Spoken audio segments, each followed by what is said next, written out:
1989年2月27日，华航一台由台湾飞到菲律宾的 CI-812班机，伫马尼拉国际机场降落时，因为角度伤大、速度伤紧，造成起落架飞行机卡断气导火。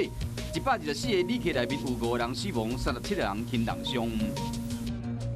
1992年2月27日，头一位来台登机的中国配偶陆正峰到桃园机场。经过几个月的分离，夫妻机场相见，不仅心情乱，场面更乱。在大家要求下，这个做先生陆宣和替因某挂这个回权浸7个月大的查某囝。媒体伫问时，这个过来台湾的中国人真紧张。感谢。而亲人的陪伴后，转到厝，更加受到亲情朋友的欢迎。头一摆踏入门，上较要紧的就是爱祭祖拜拜，搁食一碗圆仔汤，代表规家伙仔团圆。